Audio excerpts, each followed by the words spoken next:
찬송 들으심으로 선교회 예배를 하나님 앞에 드리겠습니다. 오늘 드릴 찬양은 사명이라는 찬양입니다. 우리의 또 직장에서 우리의 사명을 좀 생각해 보시면서 함께 예배했으면 좋겠습니다.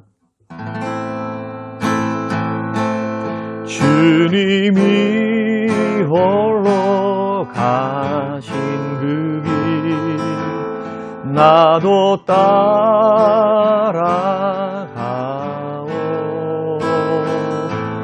모든 물과 피를 흘리신 그 길을 나도 가오.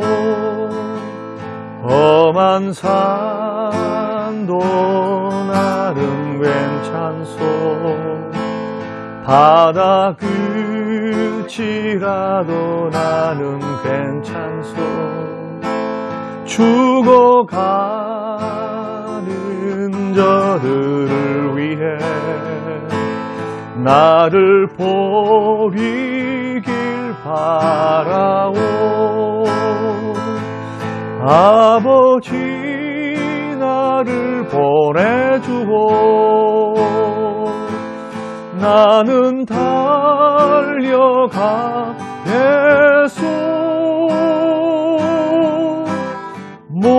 목숨도 아끼지 않겠소.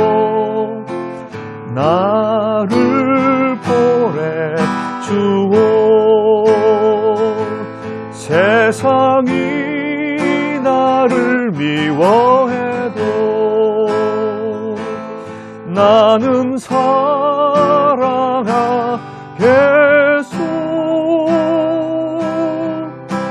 세상을 구원할 십자가 나도 사랑하오.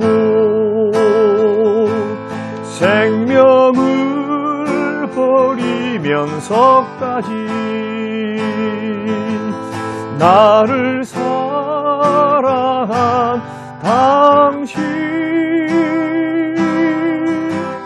이 작은 나를 받아주오. 나도 사랑하오.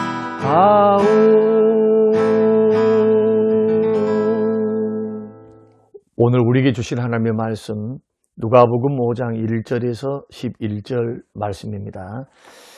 무리가 올라와서 하나님의 말씀을 들을새 예수는 게네사렛 호숫가에 서서 호숫가에 배 두 척이 있는 것을 보시니 어부들은 배에서 나와서 그물을 씻는지라. 예수께서 한 배에 오르시니 그 배는 시몬의 배라. 육지에서 조금 떼기를 청하시고 앉으사 배에서 무리를 가르치시더니 말씀을 마치시고 시몬에게 이르시되 깊은 데로 가서 그물을 내려 고기를 잡으라. 시몬이 대답하여 이르되 선생님, 우리들이 밤이 새도록 수고하였으되 잡은 것이 없지만은 말씀에 의지하여 내가 그물을 내리리라 하고 그렇게 하니 고기를 잡은 것이 힘이 많아 그물이 찢어지는지라. 이에 다른 배에 있는 동무들에게 손짓하여 와서 도와달라 하니 그들이 와서 두 배의 채움에 잠기게 되었더라.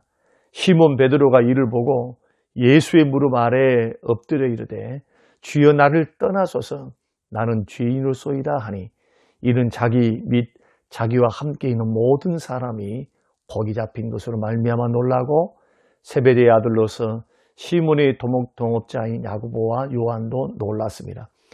예수께서 시몬에게 이르시되 무서워하지 말라. 이제 후로는 내가 사람을 취하리라 하시니 그들이 배들을 육지에 대고 모든 것을 버려두고 예수를 따르니라. 아멘. 고마우신 하나님, 오늘 선교회 예배로 하나님 앞에 드리게 하심을 감사합니다. 바쁜 일상 속에 직장생활 속에서도 마음을 모으게 하시고 기도를 모아 하나님 앞에 먼저 예배하며 우리의 마음의 중심을 주 앞에 드립니다. 주님, 우리 선교회를 붙들어 주시옵소서. 또한 직장 동료들의 은혜를 베풀어 주시옵소서. 이 어렵고 힘든 코로나 시기 가운데 질병으로 고쳐주시고 질병으로부터 지켜주시며 또 바이러스로부터 보호하여 주시어서 직장생활 하는 데에 아무 불편함이 없도록 하나님 은혜의 은혜를 더해 주시기를 간절히 바라고 원합니다. 오늘도 하나님 우리에게 고난을 축복으로, 축복을 사명으로 바꾸라는 말씀에 귀한 말씀으로 나눌 때에 우리 마음속에 큰 은혜가 될 수 있는 깨달음의 은혜를 주시기를 예수님 이름으로 기도합니다. 아멘. 사랑하는 선교회원 여러분, 한 주간 동안도 주 안에서 평안하셨습니까? 저는 오늘 본문의 말씀을 통해서 고난을 축복으로, 축복을 사명으로 라는 제목으로 함께 은혜를 나누고자 합니다. 오늘 본문의 말씀을 보면은 예수님께서 갈릴리 호수에 무리를 가르치실 때에 두 배가 놓여 있었는데 그 두 배 가운데 한 배에 오르셨는데 그 배가 바로 베드로의 배였습니다. 베드로는 밤새도록 물고기를 잡았지만 물고기 새끼 한 마리를 잡지 못하고 그냥 허탕치고 그는 이제 집으로 돌아가려고 그물을 손질하고 있었습니다. 그때 예수님께서 시몬의 배에 오르사 그에게 말씀하시기를 깊은 데로 가서 그물을 내려 고기를 잡으라 이렇게 말씀을 했습니다. 그러자 이 베드로는 나는 밤이 맞도록 물고기를 잡았지만 물고기 새끼 한 마리도 못 잡았지만 제가 말씀에 의지해서 내가 그물을 내리겠습니다 라고 그렇게 고백하고 그 말씀을 의지해서 그 주님 말씀대로 했더니 고기를 많이 잡았다. 그물이 찢어질 정도로 잡았다. 이것이 오늘 본문 말씀에서 말씀하시는 베드로가 예수님을 만났고 그리고 그 어려움 속에서 그런 말씀을 의지했더니 이런 축복을 받았다라고 하는 내용의 말씀입니다. 어떤 의미에서 우리 인생을 가만히 생각해 보면은 이 베드로의 인생과 일면 맞닿아 있는 부분이 있습니다.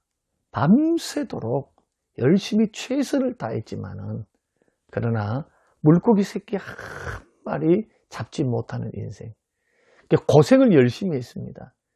또 열심히 살아보려고 먹고 살려고 생존하려고 아니면 어떤 꿈과 비전을 위해서 노력을 최선을 다했지만 죽도록 고생한 것뿐 결국 남은 것은 없는 인생, 허무한 인생. 그러나 인생이 우리들의 인생이 아닌가. 이것이 비약인 것 같지만은 해밍웨이는 노인과 바다라고 하는 소설을 통해서 인간의 인생이 죽도록 고생하고 최선을 다해 노력했지만은 그러나 결국 남는 것은 험한밖에 없다. 산티아고라고 하는 그 노인이 84일 동안에 그 사투 끝에 큰 물고기를 잡았지만은 맨손으로 잡았지만 결국 상어떼들의 공격에 의해서 그는 모든 것을 잃어버리고 항구로 돌아올 수밖에 없었다. 이것을 통해서 인생이란 뭐냐? 인생이라고 하는 것, 이 세상이라고 하는 것은 생존을 위해 성공을 위한 전쟁터다. 그러나 인생이 최선을 다해서 생존을 위해 성공을 위해서 노력하고 투쟁한다 할지라도 마지막에 인생에 남는 것은 허무함 밖에 없더라. 이것이 노인과 바다를 썼던 해밍웨이의 세계관이었습니다. 그래서 그런지 몰라도 해밍웨이는 이 소설로 큰 부를 받게 됐고 성공했죠. 인생을 성공했습니다. 문학가로서. 그러나 그런 외로움과 고독함, 인생의 허무함을 이기지 못하고 곤충으로 자살하고 말았습니다. 오늘 이 말씀, 베드로와 일면 다 있는 인생의 허무함, 노력했는데 얻는 것이 없어요. 만약에 우리가 노력했는데 모든 것들을 다 얻을 수가 있다라고 하면은 이 세상에서 실패할 사람은 한 사람도 없습니다. 그러나 대부분의 많은 사람들, 자본주의 체제를 살아가고 있는 많은 사람들은 베드로처럼 아니면 이 해밍웨이 소설에 등장하는 산티아고처럼 밤새도록 수고했지만 빈 그물을 거둬야 하는 그 좌절을 우리가 맛볼 때가 얼마나 많은지 모릅니다. 코로나 시기에 자영업자들 그렇죠. 또 중소기업, 소상공인들, 이런 사람들은 절망 중에 최선을 다했지만 절망 속에서 거두는 것이 없으니까, 들어온 것이 없으니까 얼마나 고통 중에 인생을 좌절과 절망 속에 사는지 모릅니다. 그래서 우리들이 생각해야 될 것이 있습니다. 우리가 인생을 살아가지만은 우리의 힘과 노력에는 한계가 있습니다. 또 세상의 구조는 없는 사람이 더 어렵게 돼 있어요. 사회 구조가. 불의도 많습니다. 반칙도 많습니다. 불평들도 심합니다. 있는 사람은 더 있고 없는 사람은 없는 구조가 사회의 구조예요. 이것은 아마 이 세상이 끝날 때까지 이어질 그러한 양극화의 비극의 연속일 것이라고 생각합니다. 이러한 가운데 좌절과 절망 속에 있을 수밖에 없는 우리들이 소망을 품을 수 있고 희망을 발견할 수 있는 그 이유는 뭐냐면 바로 주님 때문에 그렇습니다. 소설 속에 등장하는 산티아고와 그리고 오늘 본문에 등장하는 베드로의 차이점이 뭡니까?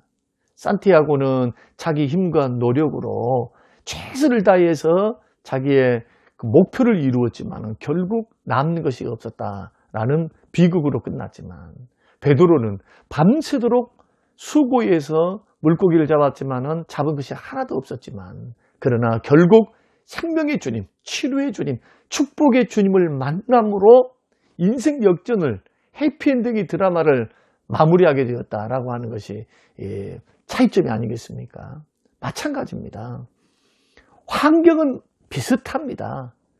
이 세상을 살아가는 사람들의 생존의 투쟁 방법도 비슷합니다. 또 세상살이도 힘듭니다. 그러나 구원의 주님, 생명의 주님, 축복의 주님을 내가 만나는가, 내 삶 속에 모셔들었는가, 아니면 거부했는가에 따라서 우리의 인생, 우리의 구원, 우리의 축복도 결정된다는 사실이 중요한 것입니다.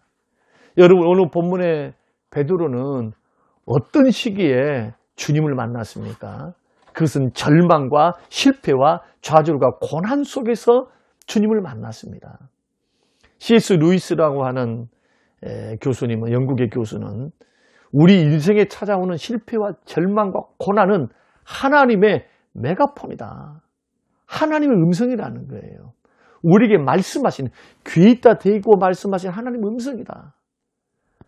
돌아오라는 음성, 주님을 찾으라는 음성, 주님을 만나야 된다는 음성, 주께서 일하신다는 음성. 그래서 고난 중에 우리는 어느 때보다도 예수 믿는 사람들은 우리 주님을 크게 만날 수가 있습니다. 그래서 고난과 역경, 정말 인생에 풀리지 않는 문제, 힘들고 어려운 문제를 맞닥뜨렸을 때 우리는 주님을 만날 준비를 철저히 해야 됩니다. 절망의 때는 주를 붙들어야 될 때, 절망의 때는, 고난의 때는 주님을 만날 수 있는 절호의 기회, 마치 베드로처럼. 사랑하는 회원 여러분, 우리가 믿음의 길을 걸어갈 때, 또 신앙의 길을 걸어갈 때, 사명의 길을 걸어갈 때 우리는 어려움을 당할 때가 있습니다.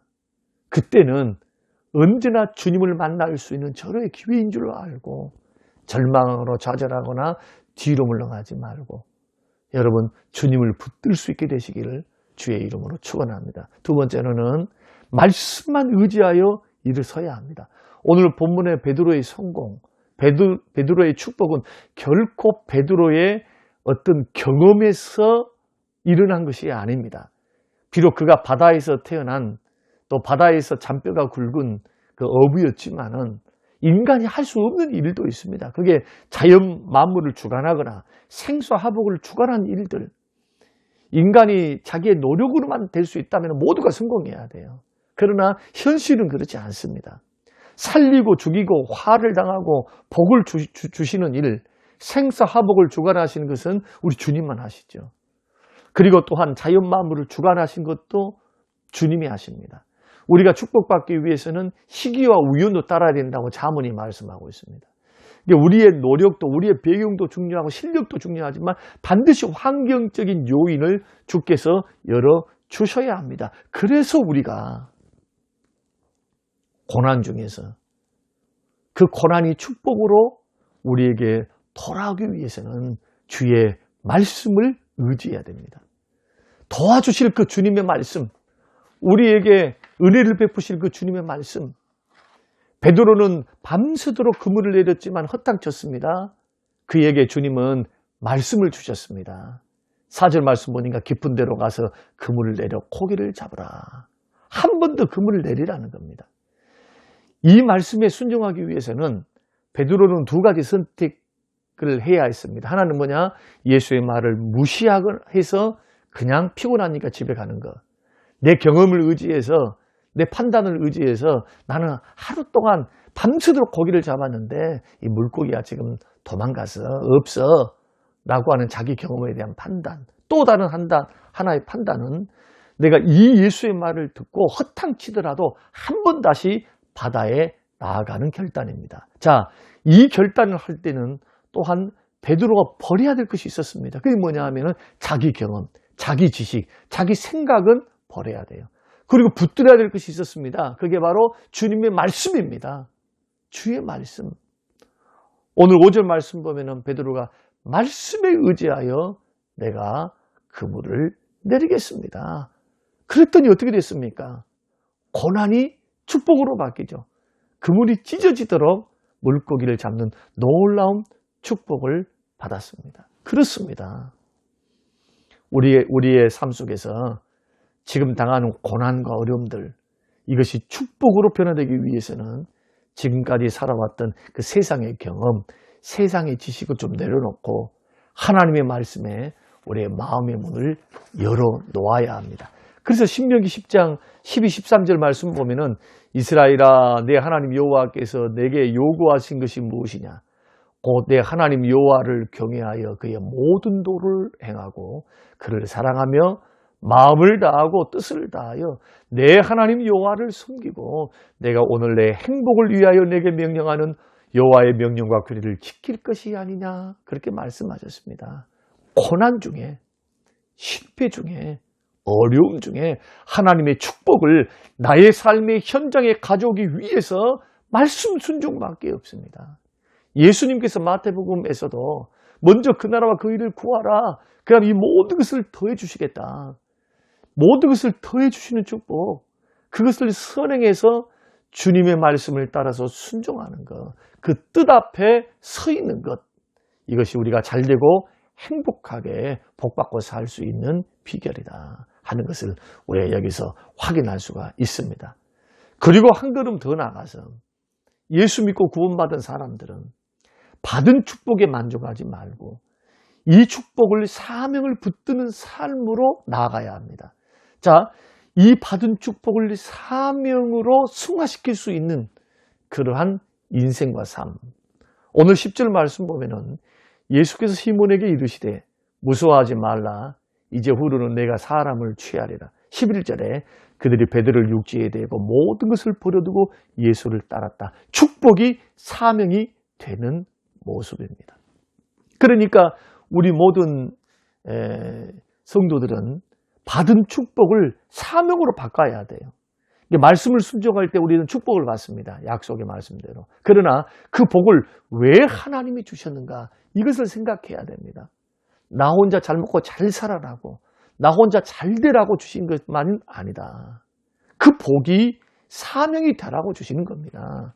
그래서 우리는 건강을 위해서, 또 물질의 축복을 위해서, 또 직장의 복을 위해서, 자녀들이 잘 되기 위해서 열심히 기도하고 열심히 노력하고 투자하고 말씀 순종하면서 사모하면서 입을 넓게 열어서 주 앞에 구해야 될 그 이유가 단지 복 자체에 있다면 하나님이 그것을 허락하실 리가 없습니다.